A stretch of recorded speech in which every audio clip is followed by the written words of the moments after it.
Welcome everyone, Christine here with a discussion about Forge of the Chaos Dwarves and also to talk about Shadows of Change, based on publicly available information on YouTube from content creators and Creative Assembly themselves. Forge of the Chaos Dwarves was the most expensive DLC in the history of the game, but it was a race pack. You got 3 legendary lords, 1 legendary hero, as well as 1 free legendary hero as part of the deal.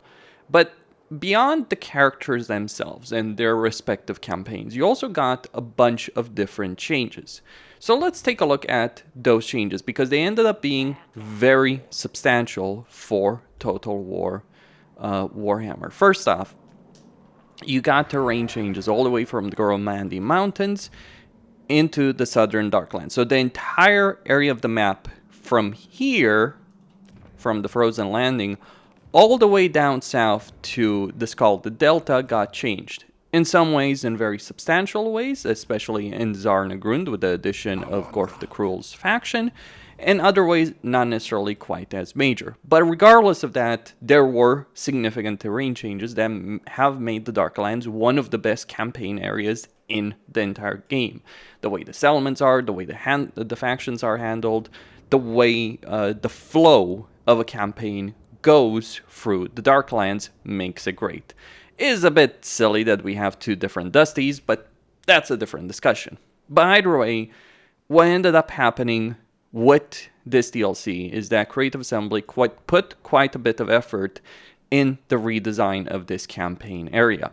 And what I especially like about this DLC is what they did for Grimgor, with just terrain, nothing else really. They didn't change Grimgor as a character, they didn't change his faction power.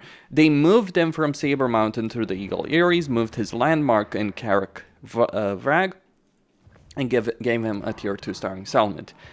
That made them far more powerful. Terrain is something that is important. See, when we talk about powerful legendary lords, it's always important to understand what is their campaign dynamic like. Grimgor's campaign dynamic is of such a nature that he will always become really powerful, whether you or not you play him or he's played on AI, especially on higher difficulties. He is a monumental steamroller that is quite a nightmare to deal with. And you may regularly see wars where Grimgor is fighting Astrogoth, Kolek, and Zaytan tooth and nail and winning, let alone Greasus. I've never quite seen Grimgor become a dominant faction, but he does have so many enemies. But the fact that he can fight them to a standstill on its own is a very impressive situation. And it's really because of the terrain changes that Creative Assembly implemented.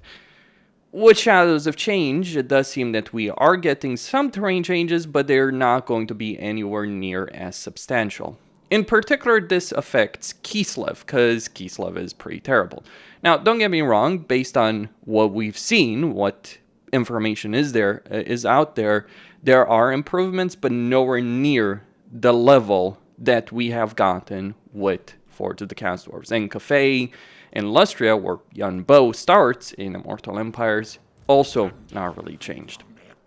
The only terrain changes seem to be really with Kislev, but I could be wrong on that. Let me know if you guys have noticed anything in the various videos that are out there, if there's any major changes outside of Kislev. And I wouldn't necessarily even consider the changes in Kislev as major ones. Yes, they've improved the Oblast, they've improved the minor regions of Kislev, but again, it isn't great. But that's just terrain. And you have this situation where you have 3 legendary lords close enough, but their campaigns, one, feel fairly unique. Even though they're in the same geographic area, their campaigns are certainly unique. If you're playing Astrogoth, you're going to be the earliest to deal with Grimgor. If you're playing Drazif, you're going to be dealing with Emmerich, Tretch, and Gorst, and the entire mess that is in the Southern Darklands. Whereas if you're playing Zaytan, you're going to end up in a War Cafe and also have Grimgor snapping at you from your back, which creates a complicated campaign situation. So even though the legendary lords are in the same geographic area, roughly, they do have distinct campaigns. Partly because of terrain, partly because of lord effects and faction effects. I personally like Drazif the most. Like, Astrogoth is cool to use in battle, but Drazif's campaign is the star of the show, so to speak, here in the Black Fortress in the south. But each of these legendary lords, by the way, even though they're the same race, have their own unique playstyles. Astrogoth is kind of like the generic lord, though his focus, at least in his army, is to focus on bull centaur renders. That's his focus. Zaytan is all about labor and caravans, whereas Drazif is all about the elite units, getting more of them and having a stronger industry in general. So different playstyles in their campaigns play quite differently as well. I've played all of them to varying degrees. I've completed an entire campaign as Zaytan in Realms of Chaos, and I've gotten very far for both Astrogoth and Drazif in both Realms of Chaos and Immortal Empires in their campaigns. They do end up playing fairly differently because of their starting situations, their campaign effects, their lord effects. And this is, again, in the context of the same race. I think what they've decided to do for Shadows of Change is possibly in response to criticism they got to this DLC, because people were complaining about geographic variety, and so they've moved the Cathayan Legendary Lord all the way to Lustria. And he's, by the way, the one Cathayan Legendary Lord that shouldn't be anywhere except Cathay. But I guess given how Cathay is already in both Realms of Chaos and Immortal Empires, and it's pretty crowded in Realms of Chaos, especially as it is, I guess they decided to change that for Immortal Empires. Why they didn't change that for Realms of Chaos? Well, Realms of Chaos sucks, but that's probably a discussion for a future video when I can actually play the DLC and show it to you. But that's terrain, that's general purpose. But on top of that, let's look at the Chaos Dwarves and what makes them so great to play.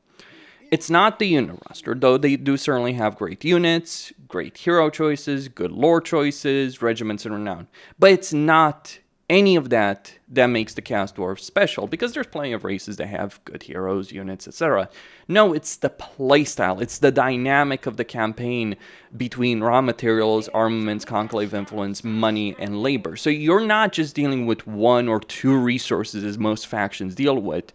You're dealing with 5 different resources, and then you add convoys into the mix. This makes playing the Chaos Dwarves far more interesting and far more fun, because if a faction loses a minor settlement, it may affect their economy and may affect their situation.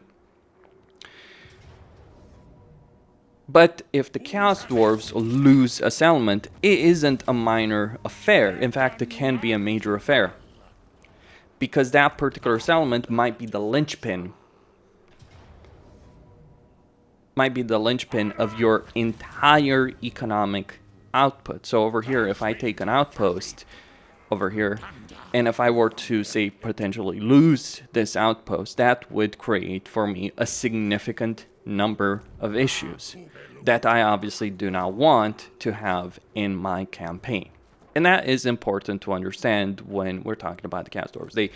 The way they build their empire, having to manage towers, which either require materials to get to a high level or require conclave influence, or both. Having to manage towers, having to manage factories, having to manage outposts, and then having to manage the resources each of those uses and produces is something that makes each of these campaigns a lot of fun and very, very interesting. Like, I've been playing campaign as Drazif. I've been posting videos on that, and I can tell you, I've put a lot of hours in Total War Warhammer 3, 1,500 hours or so, according to Steam. And I've had the most fun, outside of battles, the most fun playing the Chaos Dwarves just because of the different resources. The resource system, which they took from Troy, is the primary reason why I actually like Troy. Unlike many other people, I thoroughly enjoyed what Troy was trying to do, even though it does have major issues that do neuter that enjoyment. But it was a very, very solid DLC. Very solid game from Creative Assembly, and it is a very solid DLC, which is not something that, and we're not going to get something of this nature for Shadows of Change, based on what we know. Could be wrong on this, but if Creative Assembly was going to do anything special, they would have talked about this. See, this is the thing when people say, oh, well, you don't know, right? my answer to that is, whenever Creative Assembly has done something major like this, or if we look at the Greenskin rework, or the Wood Elf rework, or the Beastman rework, they've talked about it. They've made videos about it, or they mentioned it in blog posts. And then, of course, it's not just the 5 resources as well. It's also increasing the unit caps, customizing the different units of your army as well. That makes the Chaos Dwarves unique. Again, something that we're not likely going to see in Shadows of Change. This is why, these reasons are why, despite the massive price that Creative Assembly was asking for this DLC, and despite my own issues with that particular price, I ultimately think that Forge of the Chaos Dwarves could be excused to a certain degree. What cannot be excused, however, from Creative Assembly is what they are doing with Shadows of Change, because Shadows of Change is not reaching the same heights. It's just a Lord pack. There's nothing wrong with that, but there's plenty of things wrong. Asking the same price for these 2 pieces of DLC when one did so much more, or seemingly so much more, than the other. Again, I could be proven wrong, but then I would ask Creative Assembly, if you're going to do more than you showed us, why aren't you talking about it? As people have mentioned to me, and this was the motivation for making this video, the reason they haven't done better gameplay reveals is probably because they don't really have much more to say on that subject. And that might end up being the case. And if that's the situation, well, the controversy that you've seen so far is going to become even worse. But on top of this, I want to go even further. Creative Assembly wants to increase prices. They've outright stated that. They've, in fact, threatened the community, basically saying, hey, if you're not going to accept these kind of prices, then what we're going to do is we're going to basically abandon the game. That's how you can read that statement that they made in the blog, on Discord, etc. But here's the problem for Creative Assembly. And I've mentioned this before, I'll mention it again. It's one thing for Kislev, Cafe, and Tzeentch to not get the level of support they want, to not get the reworks they want. And it does seem like they haven't given, they haven't made those reworks which they desperately needed. I had hoped, given Creative Assembly's track record for years now, keep in mind what they're doing with this. They're going back on the very policies they adopted for years at the moment. Like, every major piece of DLC that they've released for years, I think you have to go back all the way to the Crone, featured one major rework or another. Now, maybe it was optimistic to an extreme to expect them to rework all 3 races in the DLC, but Cafe didn't need a rework, so that left Kislev and Tzeentch.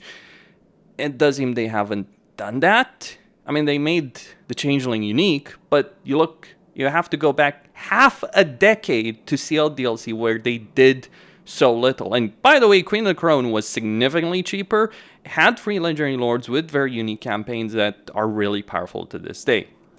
Because you got Alariel, you got Hellebrand, which is actually a lot more powerful than you might think, and you of course got the Leafanar. Alariel and Leafanar are unquestionably really powerful and really good legendary lords with unique campaigns, to be clear on that. But that DLC worked because the High Elves and Dark Elves were pretty good races. Tzeentch and Kislev are not good races. What have they done to fix that? We don't know. Nothing, it seems like. And Cafe is okay, but it certainly did need some improvements. There are some things they've talked about with the compass and other things, and harmony based on videos, but it's not quite enough to justify the price. So you get one DLC that has unique mechanics for all the legendary lords, that has a resource system like no other race in the game, no other faction in the game, that has mechanics, that does a significant terrain redesign, and they're asking the same price for a DLC that doesn't even do maybe half of that, and I'm possibly being generous here, for the same price. What's worse is what's to come, and that's Thrones of Decay. Because we all know the issues that afflict Nurgle, the issues that afflict the Dwarves, the issues that afflict the Empire. And my fear, and I didn't expect this to be the situation. I expected the price increase. I maybe expected Creative Assembly to not go as far as I wanted it to. But let's just say that the price is significantly higher than I expected, and what they've done is far less than I expected. Here's the thing.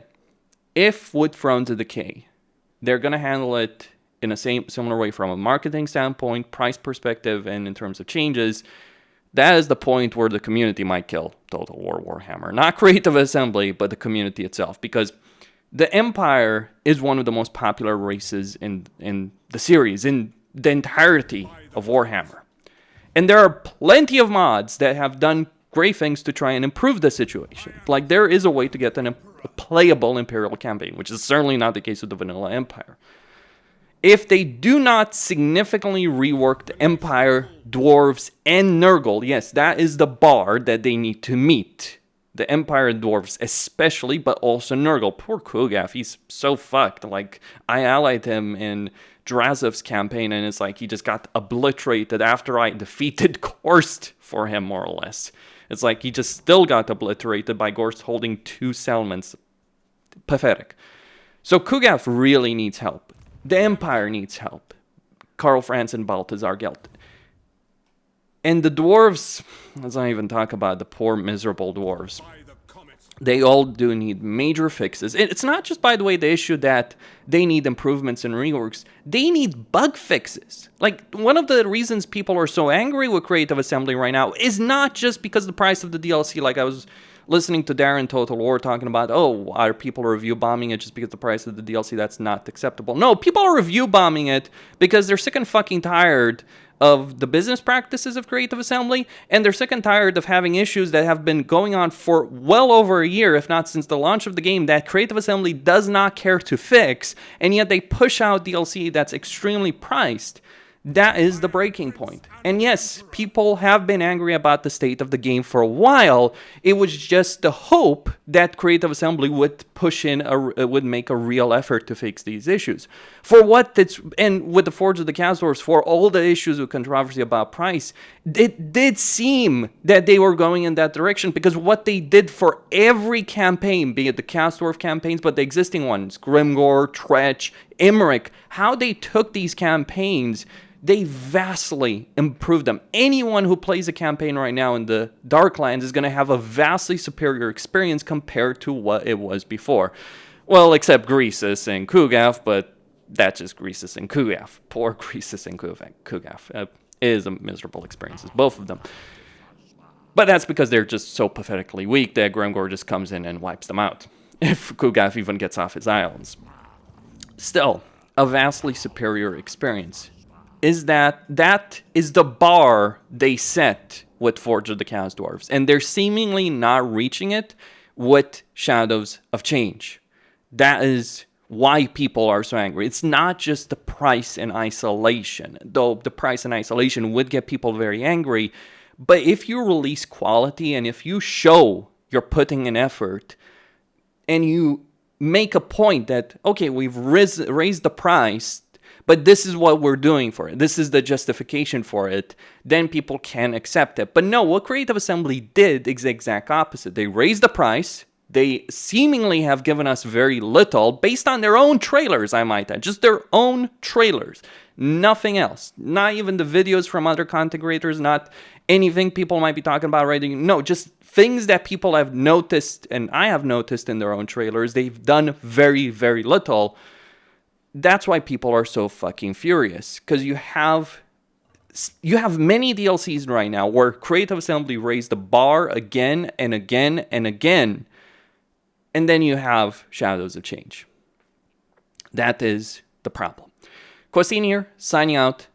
Don't forget to subscribe, like, and enable notifications, and stay tuned for more.